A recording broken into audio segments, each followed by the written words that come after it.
კეთილი იყოს თქვენი დაბრუნება მწვანე ქალაქში. ქალაქი მიუერთდა მერების შეთანხმების ინიციატივას და აიღო ვალდებულება სულ მცირე 35%-ით შეამციროს CO2-ის ემისიები 2030 წლისთვის.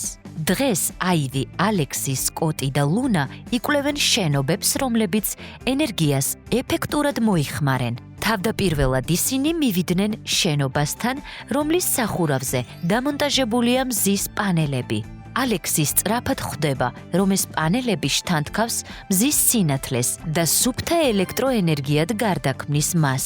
ამის შემდეგ აივი უთითებს ნაგებობაზე, რომლის მთელ სახურავზეც მცენარეები იზრდება. აღმოჩნდა, რომ ეს მხოლოდ დეკორაცია არ არის. გამწვანებული სახურავი ეხმარება შენობას ზამთარში, სითბოს შენარჩუნებაში, ზაფხულში კი სიგრილის, რის შედეგადაც შენობა ნაკლებ ენერგიას მოიხმარს ჰაერის გაგრილებისა და გათბობისთვის. ამის შემდეგ ისინი მიუახლოვდნენ მშენებარე სახლს, რომლის კედლები დაფარულია თბოს საიზოლაციო მასალებით. სკოტი ამჩნევს, რომ ეს სქელი კედლები შენობაში ინარჩუნებს სითბოს ცივ დღეებში და სიგრილეს ცხელ დღეებში, რის შედეგადაც ნაკლები ენერგია იხარჯება გათბობისა და გაგრილებისთვის. კუთხეში ლუნა სხვა შენობას ამჩნევს, რომელსაც თანამედროვე ფანჯრები აქვს დამონტაჟებული. იგი განმარტავს, რომ ეს ორმაგი შუშის მქონე ფანჯრებია, რომლებსაც ორი შუშა აქვთ და მათ შორის სივრცე სპეციალური აირით არის